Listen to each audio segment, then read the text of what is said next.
Baho ng usok mula sa lumang jeep. Iyon ang unang gumising sa diwa ko. Ang init. Grabe.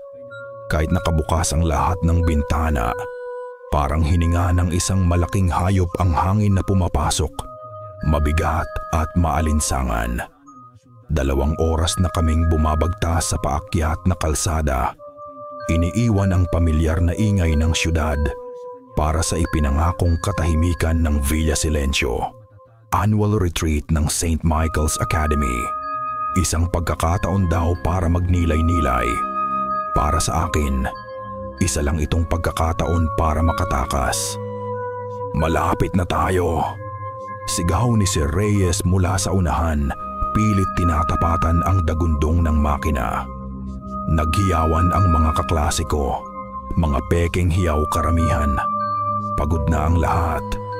Pawis at pulbos ang amoy sa loob. Pero nang lumiko ang jeep sa isang makitid na daan na natatabunan ng malalaking puno, unti-unting humina ang lahat. Pati ang araw, tila naharang. Ang liwanag, naging berdeng silahis na lang na sumasayaw sa mga sahig na bakal. Hanggang sa huminto kami sa harap ng isang kinakalawang na gate. Villa Silencio.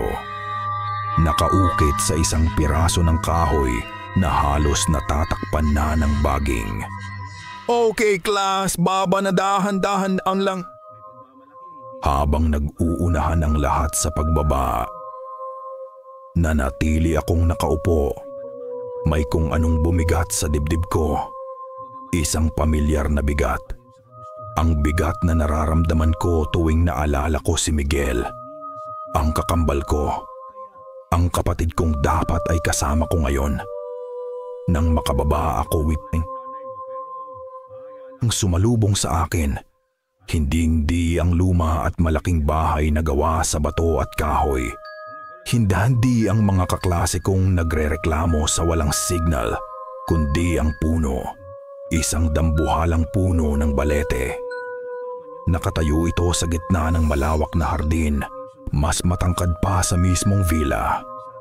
Ang mga ugat nito, parang mga higanteng ahas na gumagapang sa lupa. Ang ilan ay umaabot hanggang sa pundasyon ng bahay. Ang mga sanga nito, baluktot at tila mga kamay na naghahangad, abuti ng langit. O ang kahit sinong lumapit. Naglakad ang lahat papunta sa main house, pero ang mga mata ko, hindi maalis sa puno. Para itong isang matandang bantay na nagmamasid. Tahimik, pero alam mong may nakikita. At hindi lang pala ako. Sa gilid ng grupo, malayo sa ingay, nakatayo si Selena. Ang transferee. Tahimik lang siyang nakatingin sa puno, parang may hinahanap sa mga dahon nito na hindi namin nakikita. Nakatayo siyang mag-isa, gaya ng dati. Hoy weirdo! Isang pamilyar na boses ang pumunit sa katahimikan. Si Elara. Kasama ang mga alipores niya, naglalakad palapit kay Selena na parang reyna. Si Ewelam, si Elara, maganda, sikat, at may ugaling kasing talim ng bubog. First time makakita ng puno. Sa probinsya niyo ba puro bato lang? Nagtawanan ang mga kasama niya. Hindi kumibo si Selena. Patuloy lang siyang nakatingin sa balete, ang mga mata niya. Malungkot. Hindi ko alam kung anong pumasok sa akin. Siguro ang alaala ni Miguel na palagi kong pinagtatanggol sa mga bully. O siguro dahil nakita ko ang sarili ko sa pag-iisa ni Selena. Elara, tama na yan. Sabi ko, lumalapit sa kanila. Unang araw pa lang nambubulabog ka na. Napalingon siya sa akin, tumaas ang isang kilay. Wow, Marco, the hero. Pinagtatanggol mo yung bago. Tiningnan niya si Selena mula ulo hanggang paa na may halong pandidiri. Bagay nga kayo, mga weirdo. Tinalikuran na nila kami. Naiwan kaming dalawa ni Selena. Sa unang pagkakataon, lumingon siya sa akin. Hindi siya nagsalita. Tumango lang siya ng bahagya, isang tango na nagsasabing salamat. Sa isang saglit, sa ilalim ng anino ng dambuhalang puno, nakita ko ang pasasalamat sa mga mata niya. Pumasok na kami sa loob. Ang amoy ng lumang kahoy at alikabok ang sumalubong sa amin. Habang inaayos namin ang mga gamit, may kakaibang simoy ng hangin na pumasok mula sa bintana. Amoy ng bulaklak, kalachuchi. Napatingin ako sa labas. Wala namang kalachuchi sa paligid. Ang nandoon lang ay ang balete. Ang mga dahon nito'y gumagalaw. Kahit walang hangin, lumipas ang maghapon. Puno ng mga walang kwentang seminar at group activities, pero ang bigat sa hangin, hindi nawala. Palagi itong nandyan, nakabantay. Pagsapit ng gabi, nagkaroon ng bonfire. Nagkakantahan, nagtatawanan. Isang tipikal na gabi sa isang retreat. Sinubukan kong kalimutan ang puno, ang amoy ng kalachuchi, ang lungkot sa mga mata ni Selena. Magkwento naman kayo ng nakakatakot.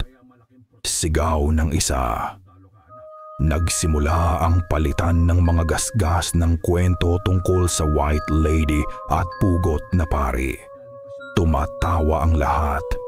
Kahit si Elara, tawa ng tawa. Katabi ang apoy na nagbibigay kulay sa perpekto niyang mukha. Nasa kalagitnaan ng isang kwento si Jeff tungkol sa isang kapre. Nang biglang tumahimik ang paligid. Hindi dahil sa kwento, kundi dahil sa isang sigaw. Isang matinis na sigaw mula kay Elara. Aray! Napahawak siya sa likod niya, napatalon mula sa pagkakaupo. Ano ba? May kumakalabit sa akin. Napatingin kaming lahat. Gulat. Walang tao sa likod niya. Pader na pader ang nasa likuran ng kinauupuan niya. Ano ka ba, Elara? Baka may insekto lang, sabi ng isa sa mga kaibigan niya. Tumatawa ng pilit. Hindi.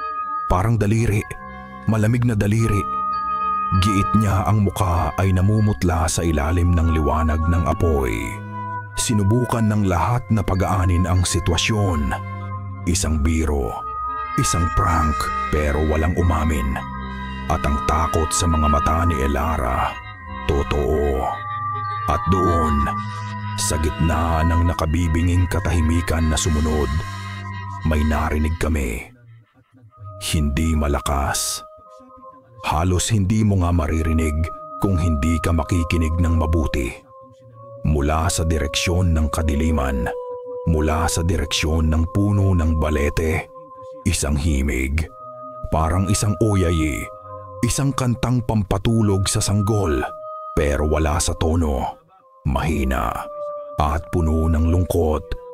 Isang bulong ng isang awit na hindi dapat namin naririnig. Walang nagsalita pagkatapos noon. Ang himig ng oyayi ay biglang nawala, na parang isang hanging dumaan lang, pero naiwan ang lamig, ang takot. Imahinasyon niyo lang yan, mabilis na sabi ni Sir Reyes, kahit ang boses niya ay may bahid ng pag-aalinlangan. Pagod na tayong lahat. Okay, tama na ang kwentuhan. Balik na sa mga kwarto nyo. Magpahinga na. Nagkanya-kanya nang tayo ang mga kaklase ko. Nagbubulungan, nagtutulakan. Lahat gustong unang makaalis sa tabi ng kadiliman. Si Elara, nakatayo pa rin, nakatingin sa direksyon ng puno. Ang dating kayabangan sa mukha niya ay napalitan ng isang putlang maskara. Elara, halika na, sabi ng isa sa mga kaibigan niya. Hindi siya sumagot, para siyang ipinako sa kinatatayuan niya. Pabalik sa main house, ang usapan na ay hindi tungkol sa mga multo. Tungkol ito kay Elara. Nakita niyo yung mukha niya. Grabe, para siyang nakakita ng multo. Natakot talaga siya, no? Ang mga bulungan ay naging tawanan. Ang takot ay naging pang-aasar. Para sa kanila, mas madaling pagtawanan ang kahinaan ng isang tao kaysa harapin ang katotohanan na baka mayroon ngang dapat katakutan sa lugar na ito. At si Elara, na sanay na laging sentro ng atensyon, ang naging sentro ng kanilang katatawanan. Hoy Elara, baka kalabitin ka uli mamaya sa pagtulog mo. Sigaw ni Jake, ang class clown. Humagalpak sa tawa ang lahat. Nakita ko ang mga kamao ni Elara na kumuyom. Ang pride niya nasugatan. Hindi ako takot, sigaw niya. Ang boses ay nanginginig sa galit. Weh, talaga ba? Pang-aasar pa ni Jake. Kung hindi ka takot, sige nga, prueba.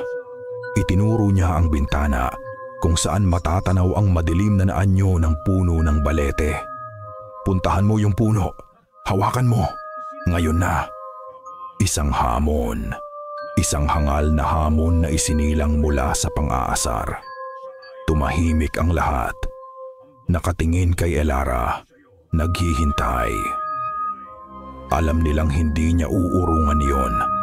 Ang pagiging isang Elara ay nangangahulugang hindi ka pwedeng magpakita ng takot. O ba? Sagot niya, matigas. Ano bang mahirap doon? Isang luma't pangit na puno lang naman yan.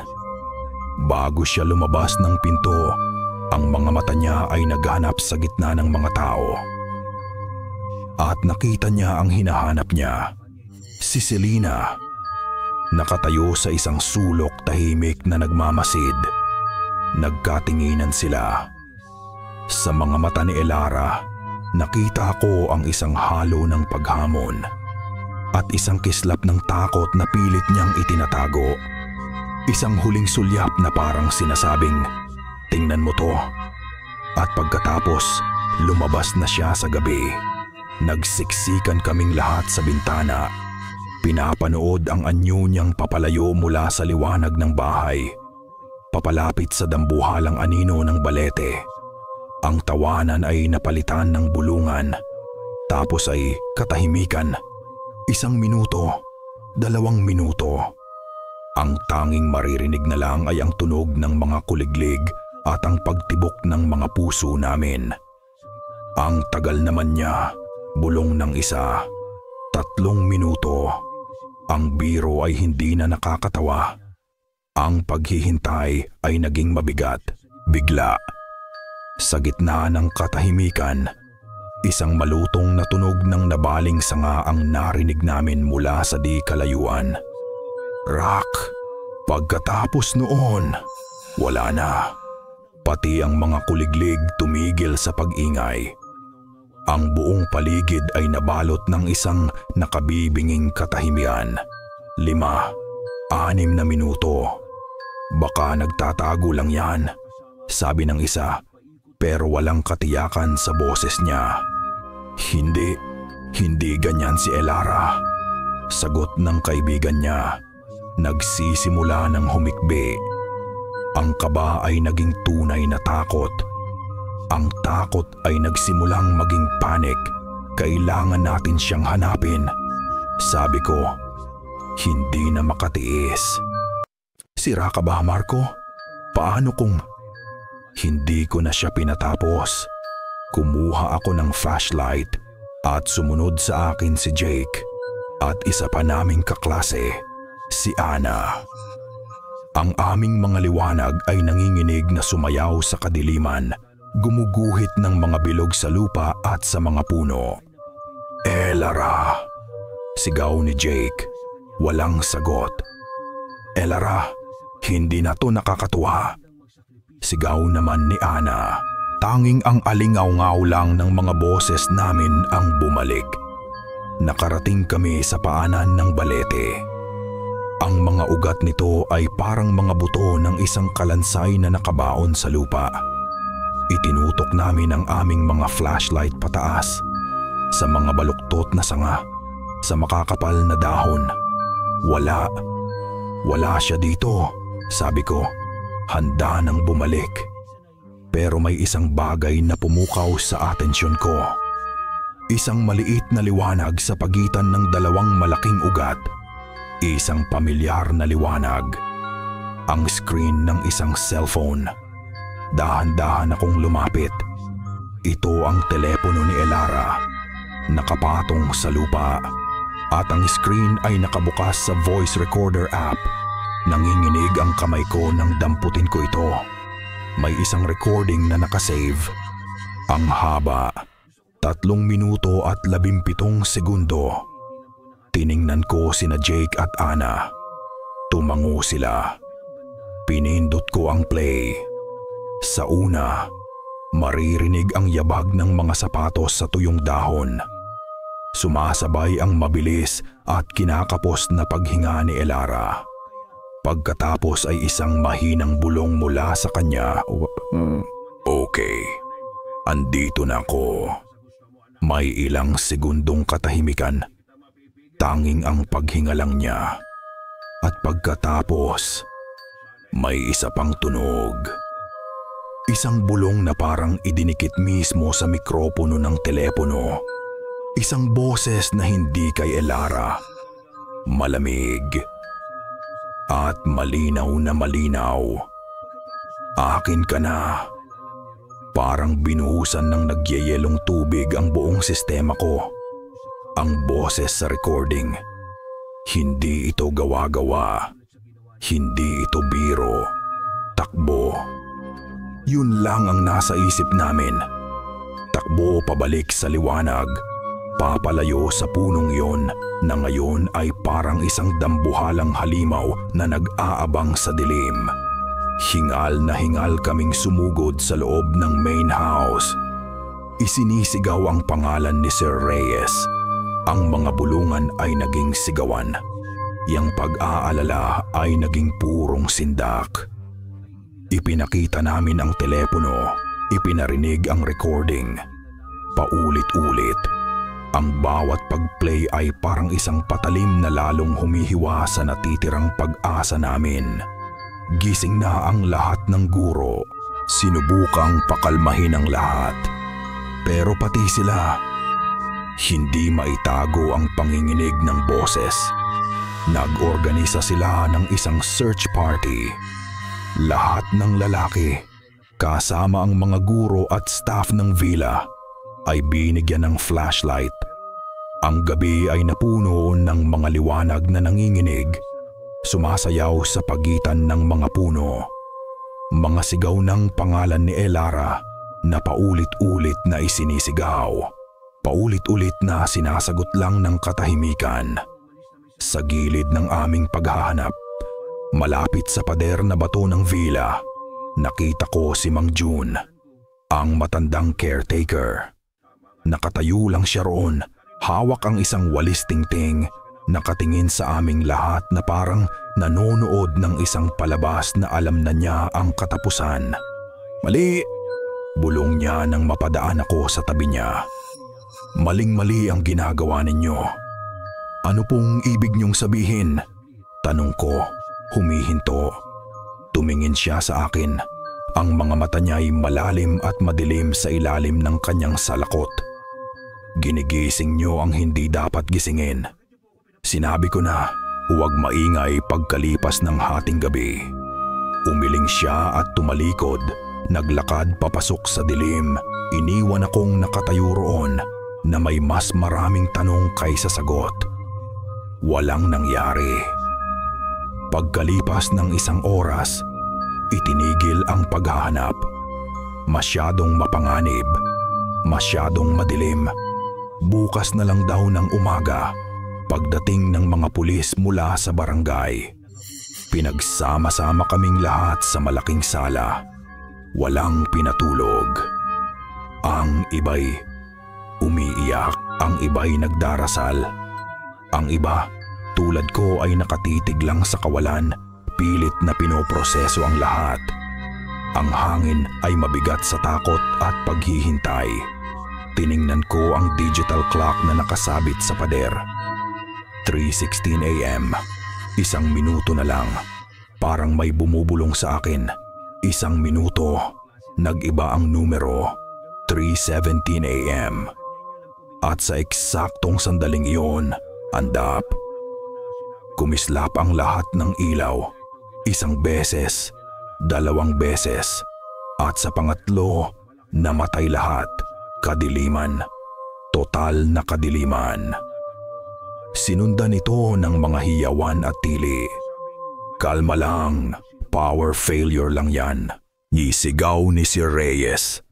Pero ang boses niya ay basag. Pero hindi lang power failure.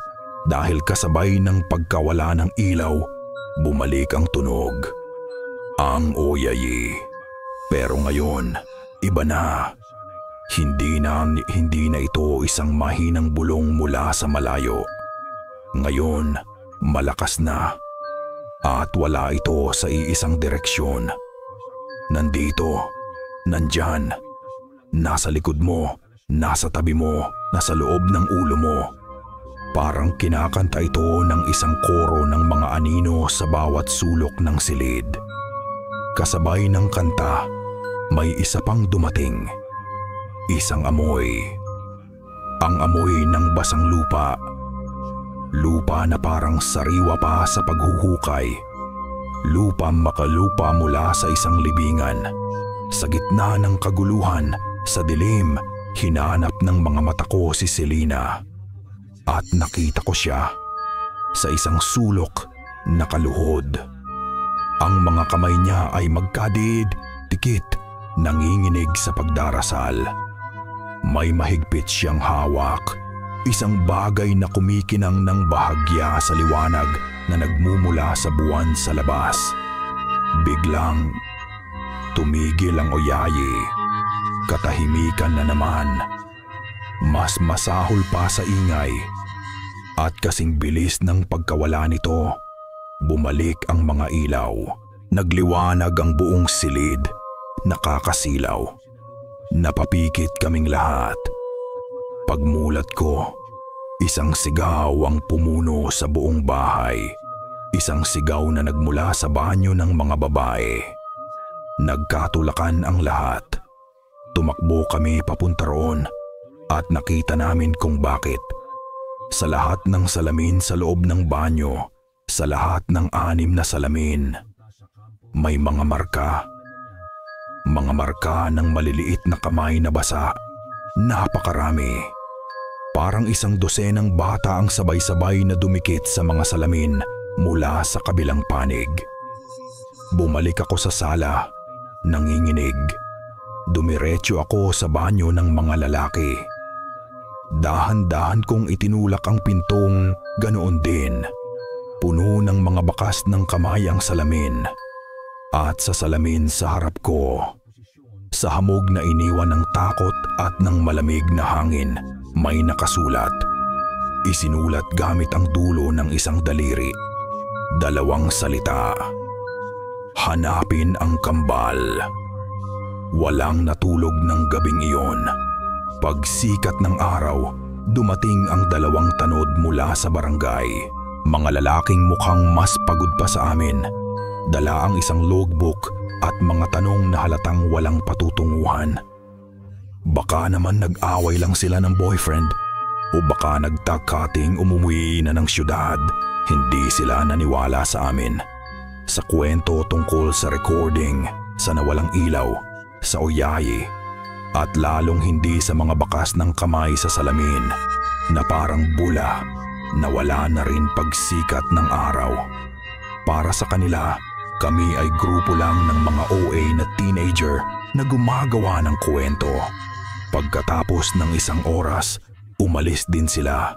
Nangakong iimbestigahan daw ang kaso. Alam naming walang mangyayari. Walang tutulong sa amin. Kami-kami lang. Ang desperasyon ay unti-unting nagiging isang malamig at matigas na bato sa dibdib ko.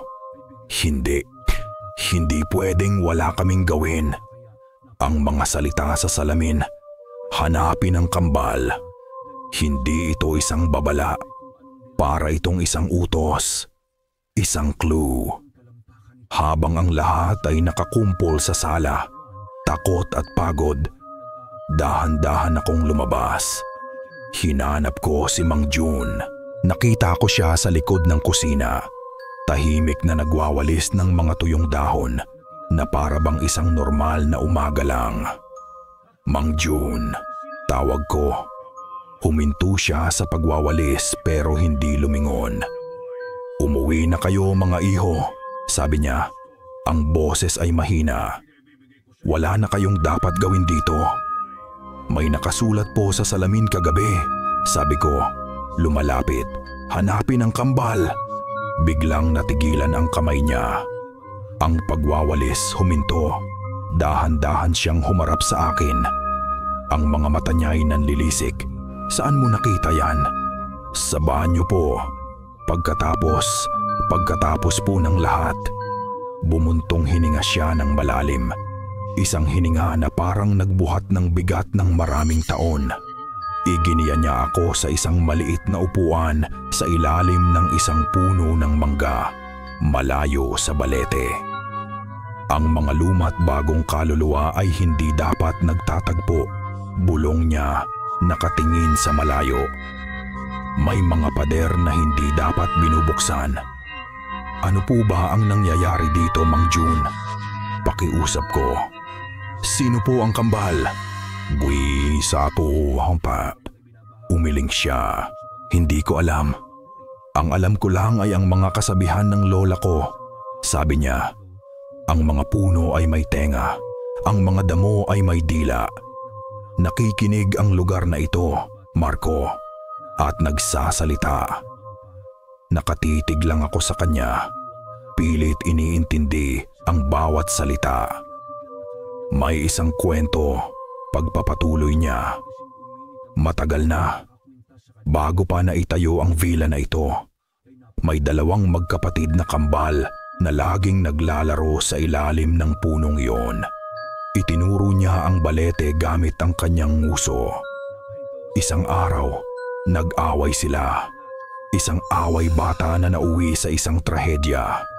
Ang isa, nahulog sa isang lumang balon na natabunan na ngayon ng mga ugat ng puno. Hindi na siya natagpuan. Isang malamig na kuryente ang gumapang sa gulugod ko. Ang isa naman, ang naiwan, hindi na kailanman naging buo. At mula noon, may utang na dugo na naniningil ang lugar na ito. Isang buhay para sa isang buhay, isang kaluluwa para sa isang kaluluwa. Utang na dugo. Ang mga salitang iyon ay parang umalingaw-ngaw sa hangin. Sa gitna ng aming pag-uusap, sa katahimikan ng umaga, may narinig akong isang tunog. Mahina lang, mula sa direksyon ng Balete. Isang hagik-gik, ang halakhak ng isang maliit na bata. Masaya, mapaglaro. At dahil doon, mas nakakakilabot. Napatingin kami ni Mang Jun sa isa't isa. Narinig din niya. Tumayo na siya, nanginginig ang mga kamay. Pumasok siya sa loob ng maliit niyang kubo at lumabas na may dalang isang tasa. Kape. Inabot niya sa akin. Uminom ka, sabi niya.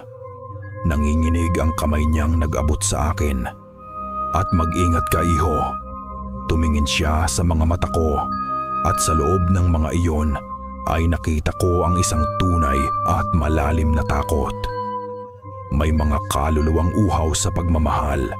Iniwan niya akong mag-isa roon. Hawak ang mainit na tasa, pero ang buo kong katawan ay nilalamig. Utang na dugo. Isang kambal na nawawala. Isang kaluluwang uhaw. Ang mga piraso ng puzzle ay nagkalat, pero hindi ko alam kung paano sila pagdidikit-dikitin. Nang pabalik na ako sa main house, may humarang sa akin. Si Selena. Ang mukha niya ay desperado. Ang mga mata niya namumugto, pero may apoy ng determinasyon sa loob.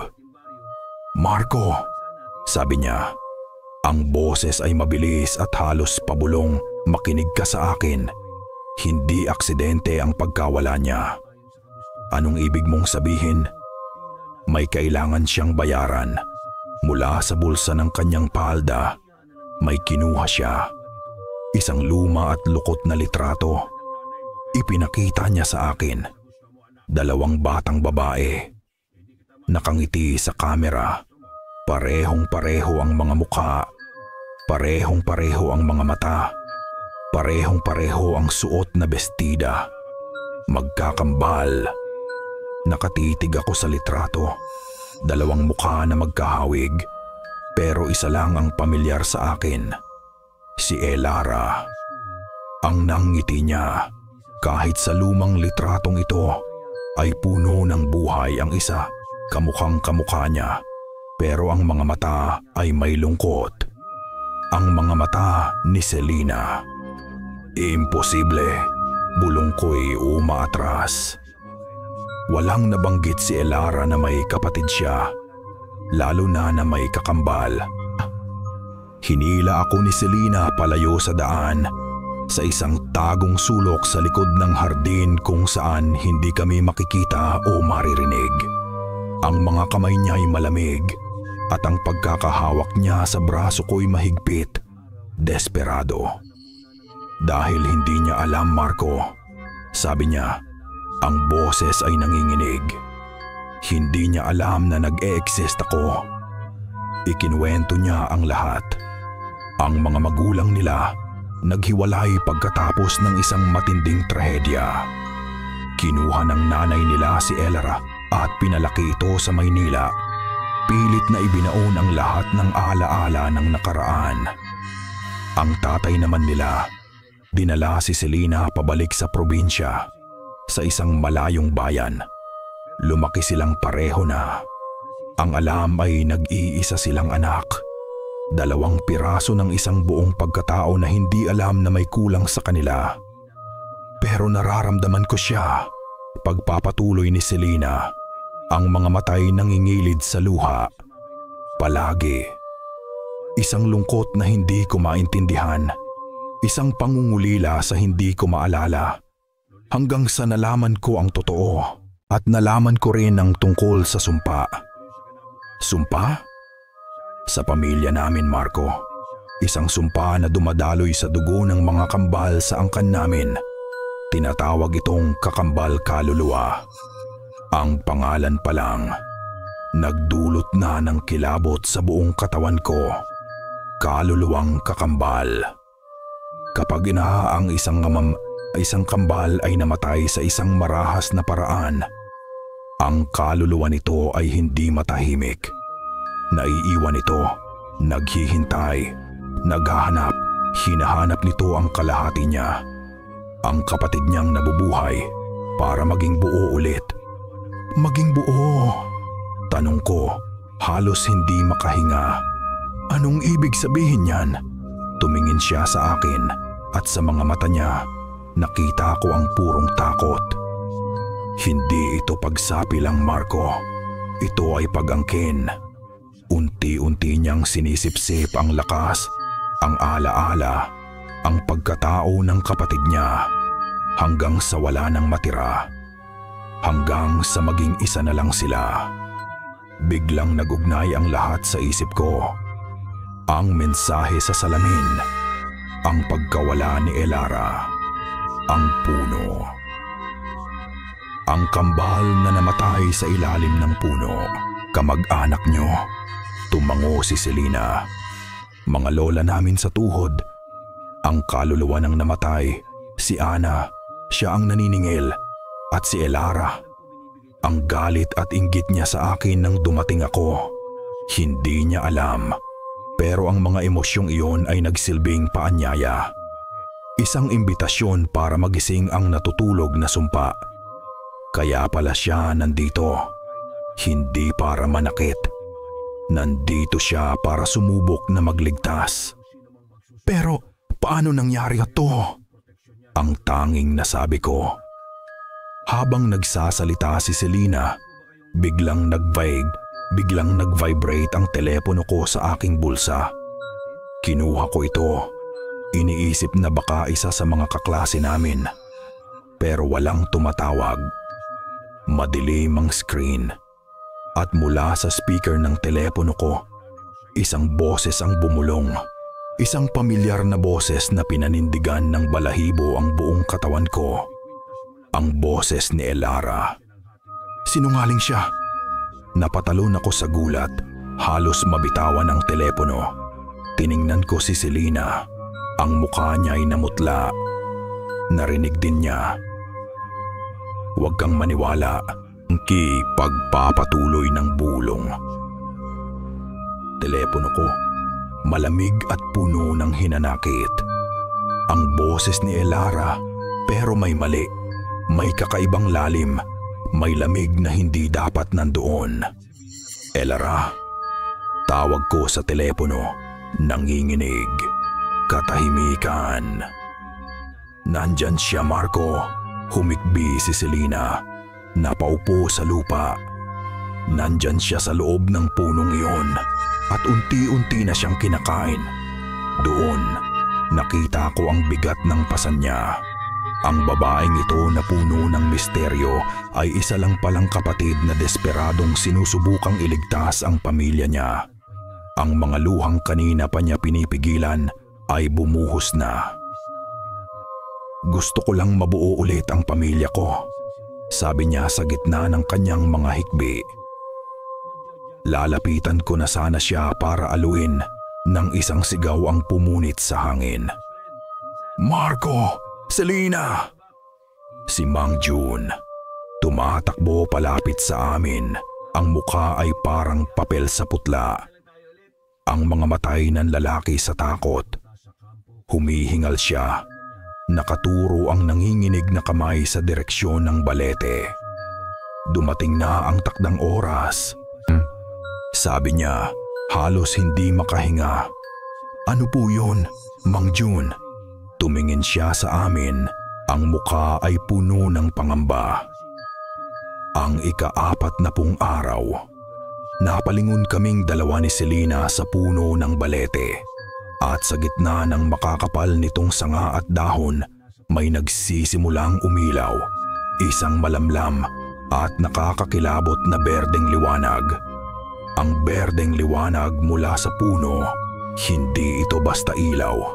Buhay ito, humihinga. Kasabay ng bawat pagtibok nito ay ang pagbigat ng hangin na para bang sinisipsip nito ang lahat ng init at pag-asa sa paligid. Pumasok kayo! Bilis! Sigaw ni Mang June. Hinila kaming dalawa ni Selena palayo sa hardin. Papalayo sa nakakakilabot na tanawin. Hindi kami bumalik sa main house. Sa halip, dinala niya kami sa maliit niyang kubo sa likod ng villa. Isang kwartong gawa sa kawayan at sawali.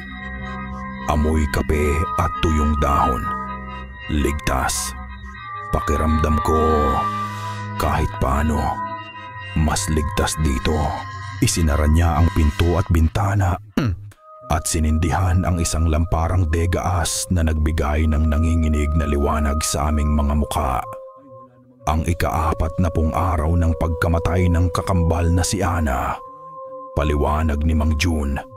Ang boses ay mababa at apurado. Ito ang gabi kung kailan pinakamalakas ang mga kaluluwang hindi matahimik.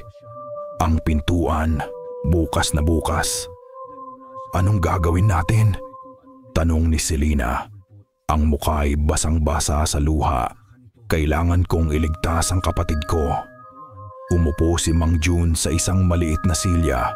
Napasabunot sa kanyang manipis ng buhok. May kwento ang lola ko.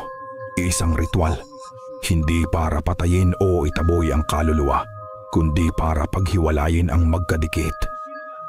Napatingin kami ni Selena sa kanya, isang sinag ng pag-asa ang sumilay sa kadiliman. Pero hindi buo ang pagkakaalala ko, pag-amin niya. Mga piraso lang, Sabi-sabi lang ng matatanda na ipinasa sa akin. Masyadong mapanganib daw. Isang pagkakamali lang. Hindi na niya tinapos. Kahit ano po, sabi ko, susubukan namin. Tumango si Mang June, pumikit na parang may hinahalungkat sa isang baul ng mga lumang alaala.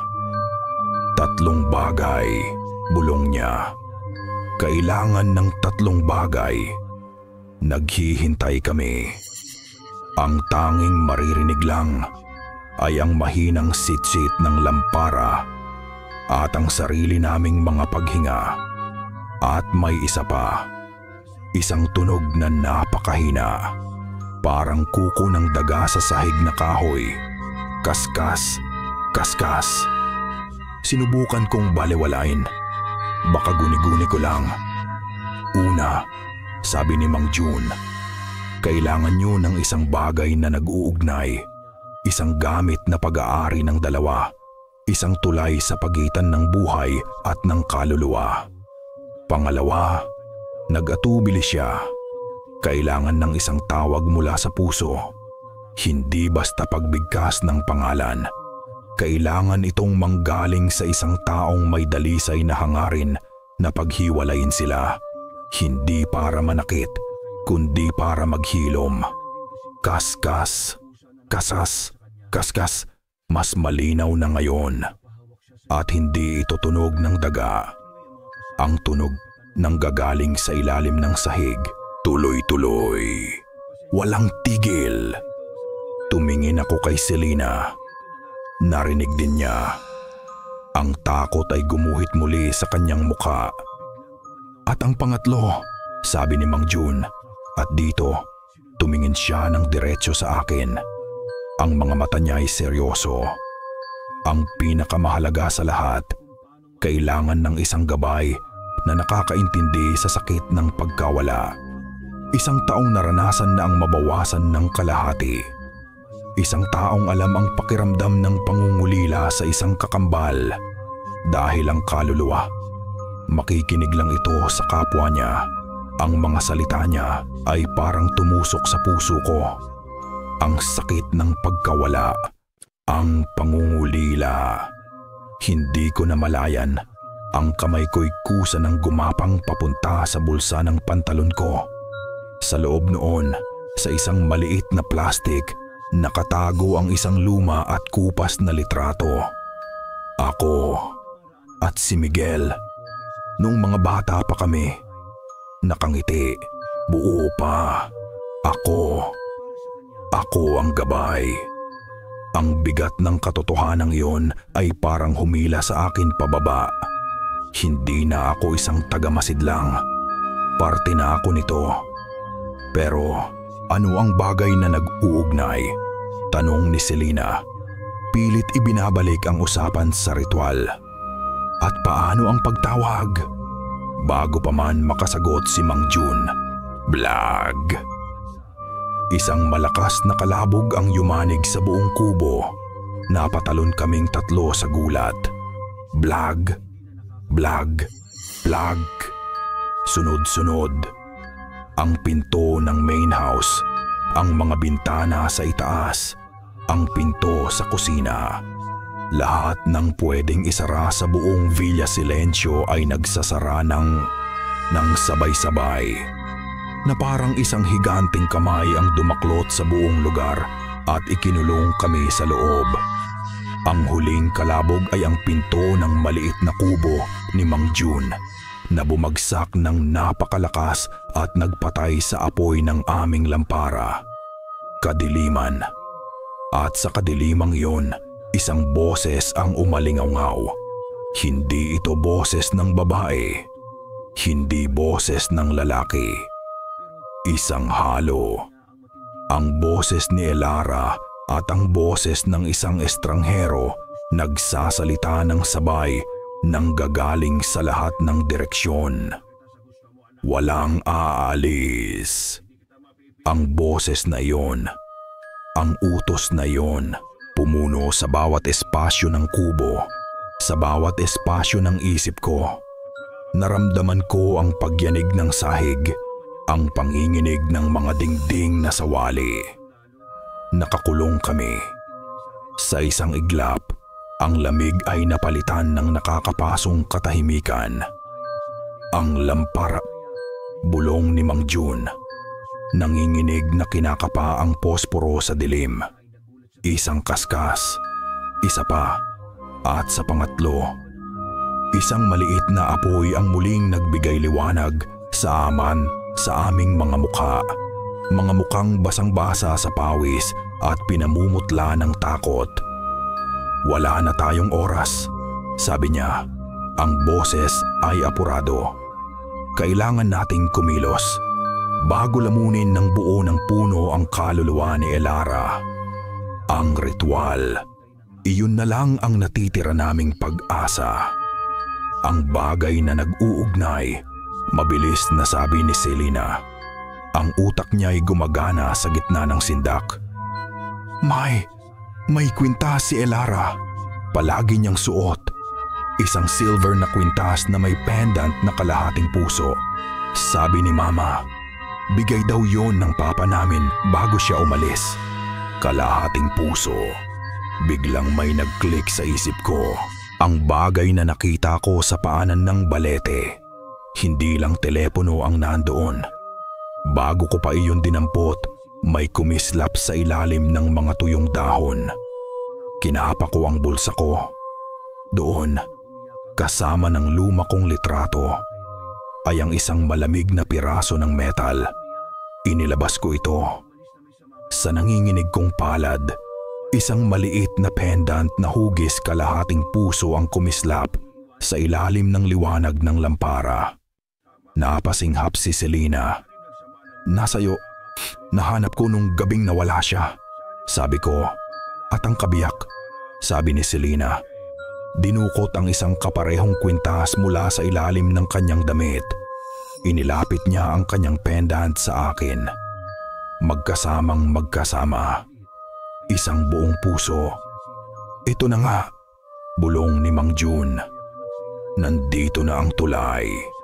Pero habang nakatingin kami sa nabuong puso, ang hangin sa loob ng kubo ay biglang lumamig. Isang lamig na tumatagos hanggang sa buto. At isang boses ang nagsalita sa isip ko. Hindi si Elara. Hindi ang pinaghalong boses kanina. Isang boses na kilalang kilala ko. Ang boses na naririnig ko sa aking mga panaginip. Sa aking mga bangungot. Kuya Marco, napahawak ako sa ulo ko. Ang mundo ay biglang umikot. Ang liwanag ng lampara ay nagsimulang manlabo. Kuya, bakit mo ko iniwan? Ang boses ng kapatid ko. Ang boses ni Miguel. Marco, anong nangyayari sa'yo? Narinig kong tanong ni Selena mula sa malayo. Pero ang naririnig ko lang ay ang boses sa ulo ko. Ang mga alaala ay bumabalik na parang baha. Ang ilog, ang madulas na bato, ang pagkakahawak niya sa kamay ko na unti-unting bumibitaw. Ang huling tingin niya sa akin bago siya lamunin ng tubig. Kasalanan mo. Hindi, bulong ko. Napapailing ang mga matay na kapikit. Hindi ko sinasadya. Dapat ikaw ang nalunod. Hindi ako. Ang sakit, ang bigat. Ang kasalanan na maraming taon kong ibinaon ay biglang sumabog sa loob ko. Ang kakambal kaluluwa. Hindi lang ito nananakit sa pisikal. Umaatake ito sa isip, sa puso. Ginagamit nito ang pinakamalalim mong takot at pagsisisi laban sa'yo. Naramdaman ko ang pagyanig ng katawan ko. Lalamunin na sana ako ng dilim ng nakaraan. Nang isang mainit na kamay ang dumapo sa balikat ko. Marco, ang boses ni Selena. Malinaw, matatag. Hindi mo kasalanan. Napamulat ako. Nakita ko ang mukha niya, malapit sa akin. May takot sa mga mata niya, pero mayroon ding lakas. Isang lakas na hindi para sa sarili niya, kundi para sa kapatid niya. Para sa aming lahat. at hindi natin pababayaan si Elara. Ang mga salita niya ay parang isang angkla. Humugot ako ng isang malalim na hininga. Pilit na itinutulak palayo ang boses ni Miguel. Hindi ito totoo. Isa itong ilusyon, isang patibong. Tumayo ako, nanginginig pa rin. Pero may bagong determinasyon.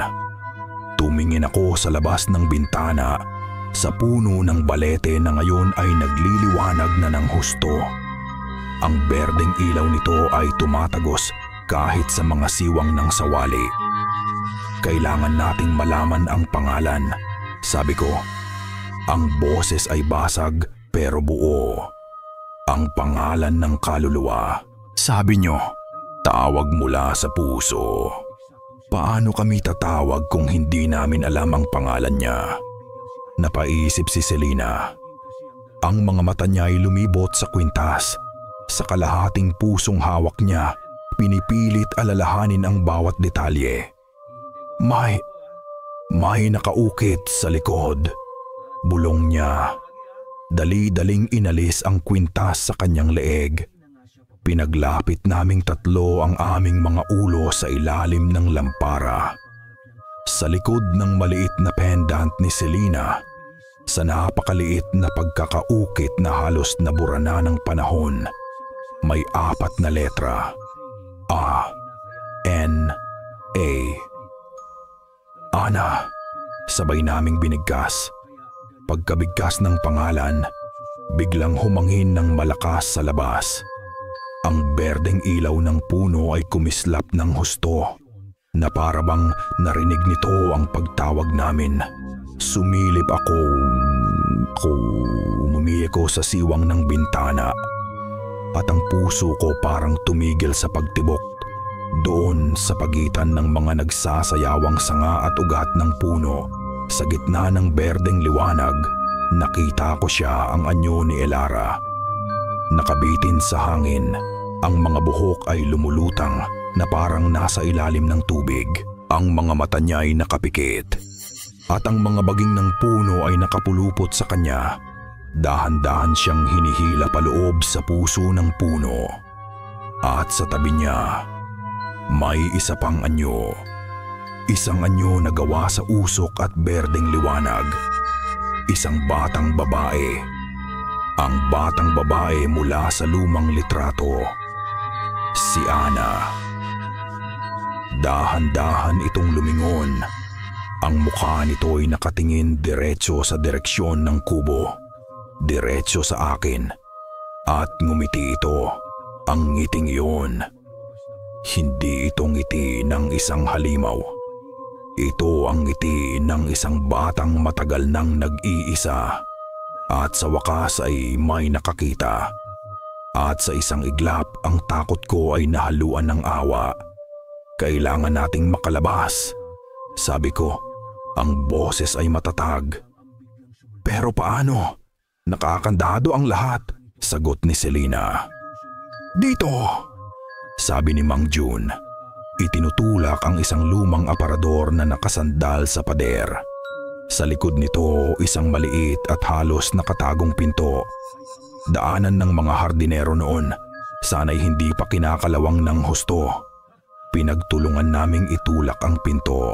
Sa unay ayaw bumigay, pero sa huli, sa isang malakas na tulak, bumukas ito kasabay ng isang mahabang langit-ngit.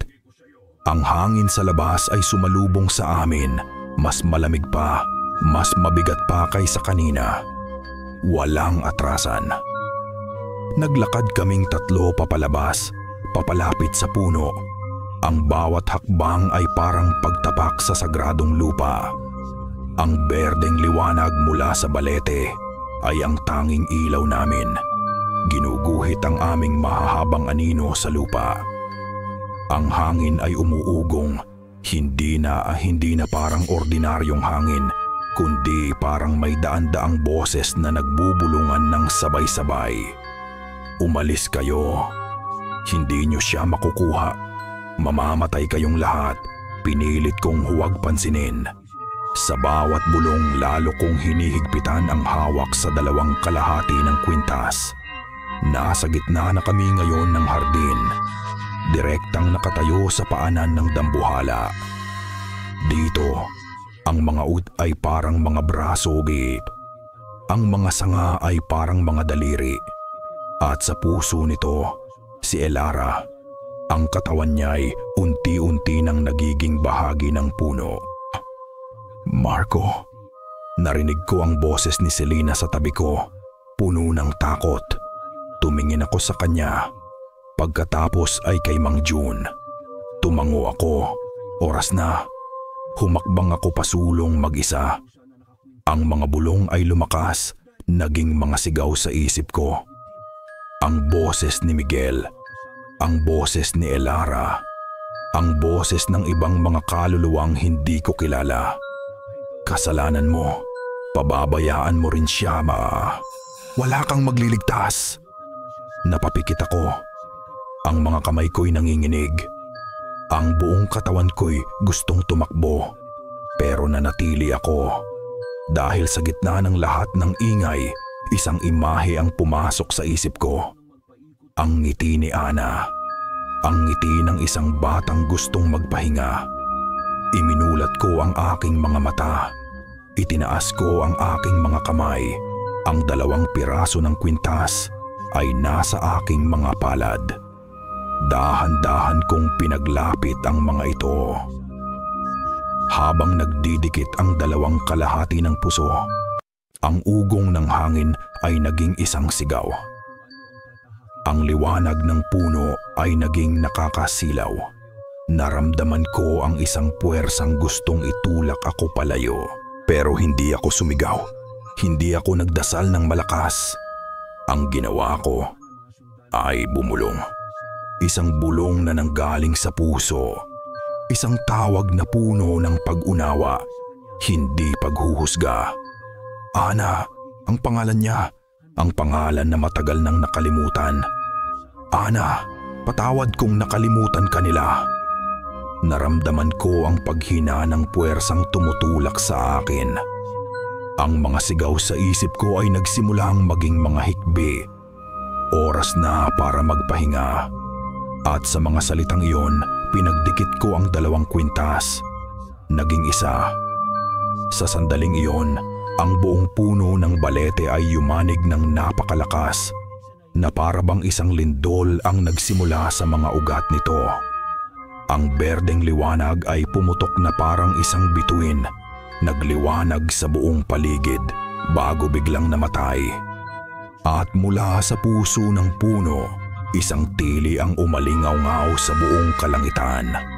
Isang tili na hindi lang puro sakit, kundi may halo ng pasasalamat, mangpaglaya. Nang bumalik ang dilim at ang tanging liwanag na lang ay ang nagmumula sa buwan, isang katawan ang bumagsak mula sa mga sanga. Elara! Sigaw ni Selena. Tumakbo kami palapit. Nakahiga siya sa damuhan, walang malay, pero humihinga. Maputla at nangangayayat. Pero buhay, ligtas, nakahinga ako ng maluwag. Naramdaman ko ang pagod na gumapang sa buong katawan ko. Tapos na. Sa isang saglit, tumingala ako sa puno. Doon, sa pagitan ng mga sanga, nakita ko ang isang papalabong anyo ni Ana. Nakangiti ito sa akin. Isang huling mapayapang ngiti. Bago tuluyang maglaho na parang usok, napangiti ako. Tapos na, sabi ko. Lumingon kina Selena at Mang June na papalapit, pero ang ngiti ko ay nawala. Si Mang June ay nakatingin kay Selena, ang mukha ay puno ng pagtataka at takot. Tumingin ako kay Selena. Nakaluhod siya sa tabi ni Elara. Hinahaplos ang buhok nito. At nang itaas niya ang kanyang mukha para tumingin sa akin, ang mga mata ni Selena ay nagliliwanag. Isang malamlam at pamilyar na berdeng liwanag. Nawala ang pagod ko. Napalitan ito ng isang bagong uri ng kilabot. Ang berdeng liwanag sa mga mata ni Selena ay dahan-dahang nawala, na parang isang kandilang hinipan. Pero nakita ko ito. Alam kong nakita ko. Selena, bulong ko, humahakbang papalapit. Anong nangyari sa mga mata mo? Bago pa siya makasagot, isang ungol ang narinig namin mula sa damuhan. Si Elara. Dahan-dahan siyang gumalaw, iminumulat ang kanyang mga mata. Elara. Agad na lumuhod si Selena sa tabi niya. Hinahaplos ang kanyang pisngi. Nasaan ako? Tanong ni Elara. Ang boses ay mahina at garalgal. Tumingin siya sa paligid, sa puno, sa amin, sa madilim na via na may halong pagkalito. Anong nangyari? Ang huli kong naaalala, may tumatawa. Walang bakas ng alaala. Walang bakas ng galit. Para siyang isang blankong papel. Dumating ang mga guro at ang iba pa naming mga kaklase na sa wakas ay nakalabas na rin ng bahay. Nagkaroon ng kaguluhan, ng mga tanong, ng mga yakap. Isang milagro daw, isang himala. Pero sa gitna ng lahat ng iyon, ang mga mata ko ay nakatuon lang kay Selena. Natahimik na nakatayo sa isang tabi. Pinapanood ang kapatid niyang yakap-yakap ng mga kaibigan nito. At ang paligid, tahimik. Nakakabinging katahimikan. Walang oyay, walang bulong, walang amoy ng lupa. Nawala na ang presensya ni Ana. Pero ang katahimikang pumalit ay hindi mapayapa. Mayroon itong bigat. Isang paalala sa lahat ng nangyari. Hinila ko si Selena palayo sa lahat. Ipaliwanag mo sa akin. Sabi ko, ang boses ko'y mahina pero mariin. Tumingin siya sa akin at sa mga mata niya, nakita ko ang isang walang katapusang lungkot. Hindi nawawala ang sumpa, Marco. Sabi niya, inililipat lang. Parang may kung anong malamig na bagay ang bumara sa lalamunan ko. Ang ritual, hindi ito para itaboy si Ana. Para ito bigyan siya ng bagong sisidlan. Isang sisidlan na tatanggap sa kanya ng kusa. Ipinakita niya ang kanyang palad at sa isang saglit, parang nakita ko ang isang manipis na berdeng ugat na gumapang sa ilalim ng kanyang balat bago ito maglaho. Para mailigtas si Elara, kailangan may pumalit sa kanya. Ikaw, bulong ko, hindi makapaniwala. Ikaw ang pumalit. Ito ang tanging paraan. Sabi niya, isang butil ng luha ang tumulo mula sa kanyang mata. Mas gugustuhin kong ako ang maging kulungan niya habang buhay kaysa hayaan siyang kunin ang kapatid ko. Dito, sa loob ko, hindi na siya makakapanakit ng iba. Magiging bantay niya ako. Isang sakripisyo, ang sukdulang sakripisyo ng isang kapatid. Sa di kalayuan, nakita namin si Elara na dahan-dahang tumatayo, tinutulungan ng isang kaibigan. Ang mga mata niya ay pagod at nalilito. Naglakad siya papalapit sa amin. Huminto siya sa harap ni Selena. Tinitigan niya ito ng matagal, na parang sinusubukang kilalanin ang isang muka mula sa isang lumang panaginip. Sino ka? Tanong niya. Ang boses ay mahina. Isang malungkot na ngiti ang sumilay sa mga labi ni Selena. Itinaas niya ang kanyang kamay at dahan-dahang hinaplos ang pisngi ng kapatid niya. Sa unang pagkakataon, hindi umiwas si Elara. Ako ang kapatid mo. Sumisikat na ang araw. Ang mga unang sinag ng liwanag ay tumagos sa mga dahon ng balete,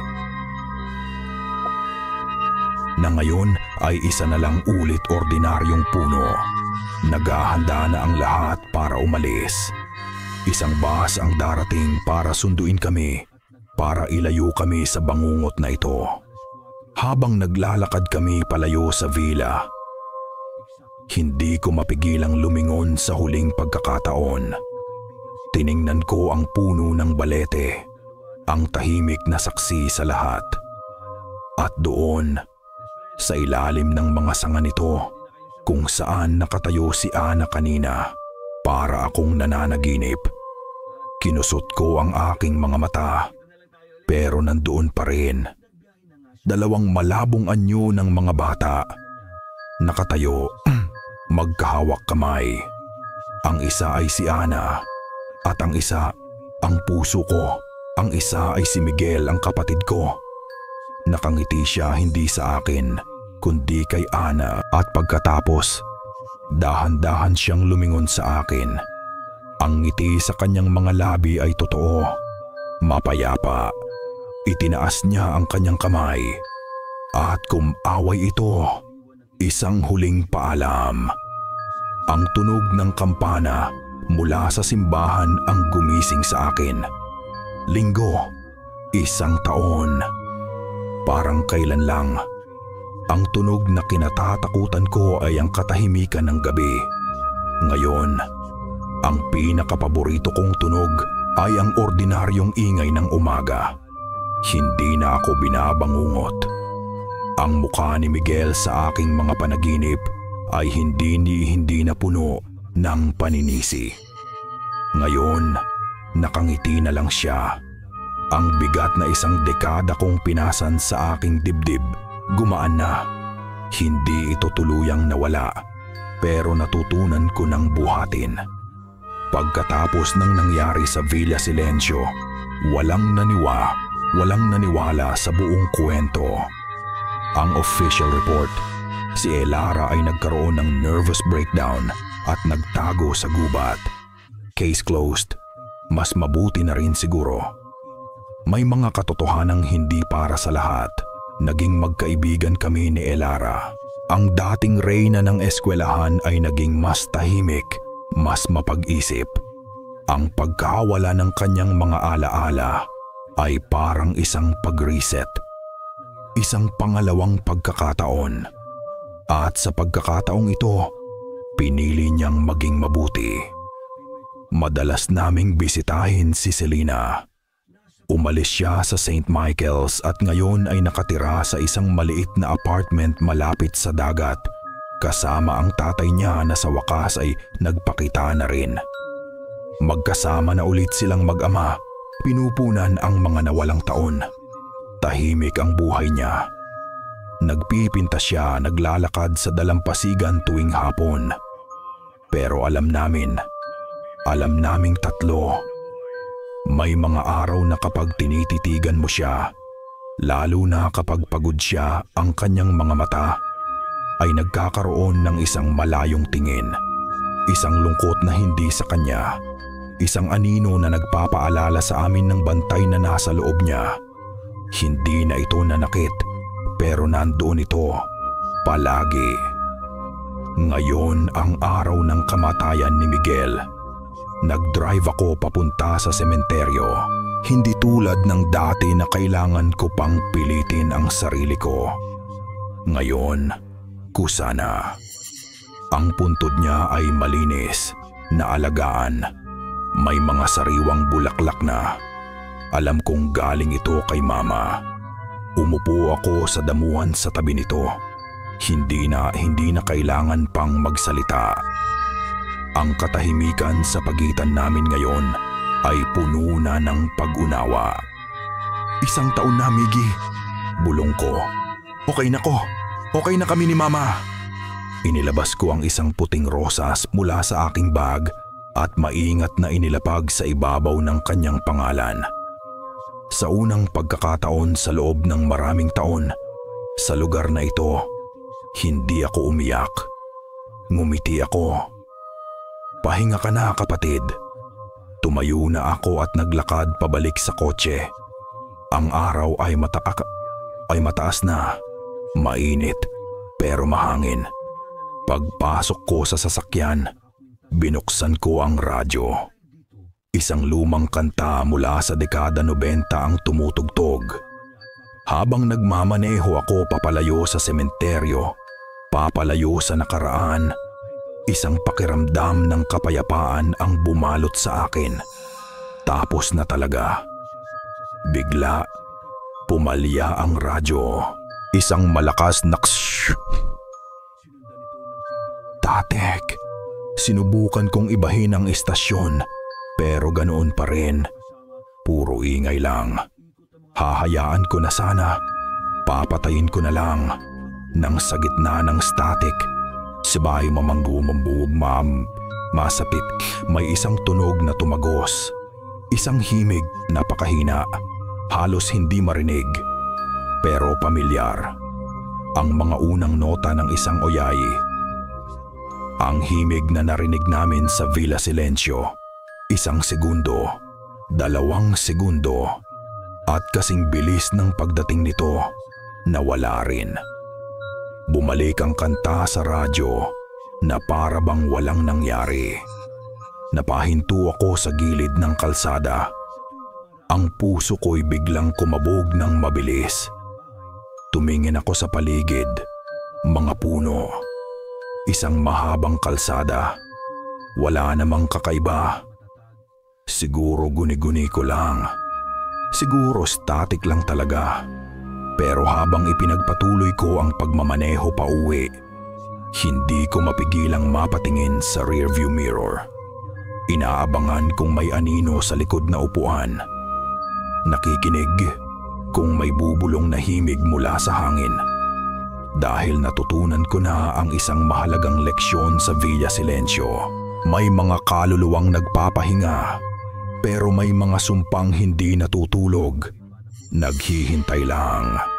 Ang tunog ng kampana mula sa simbahan ang gumising sa akin. Linggo, 1 taon. Parang kailan lang. Ang tunog na kinatatakutan ko ay ang katahimikan ng gabi. Ngayon, ang pinakapaborito kong tunog ay ang ordinaryong ingay ng umaga. Hindi na ako binabangungot. Ang mukha ni Miguel sa aking mga panaginip ay hindi na puno ng paninisi. Ngayon, nakangiti na lang siya. Ang bigat na 1 dekada kong pinasan sa aking dibdib, gumaan na. Hindi ito tuluyang nawala, pero natutunan ko ng buhatin. Pagkatapos ng nangyari sa Villa Silencio, walang naniwala sa buong kwento. Ang official report.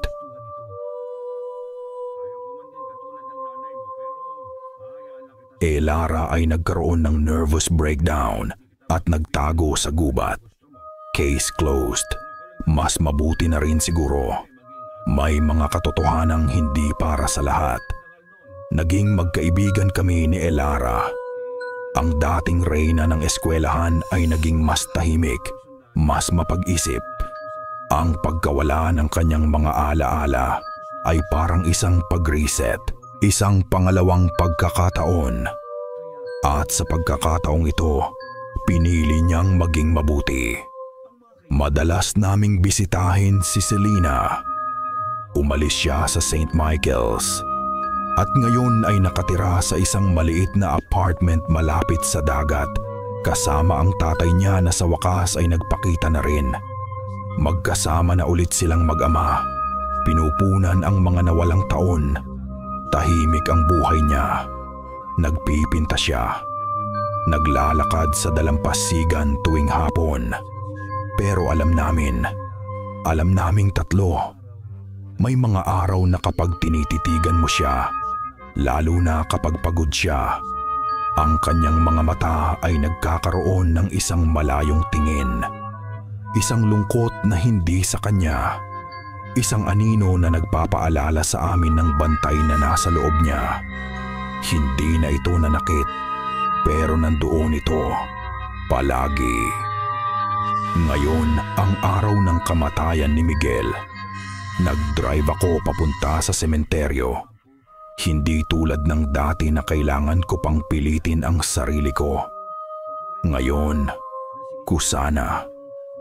Ang puntod niya ay malinis, na alagaan, may mga sariwang bulaklak na. Alam kong galing ito kay Mama. Umupo ako sa damuhan sa tabi nito.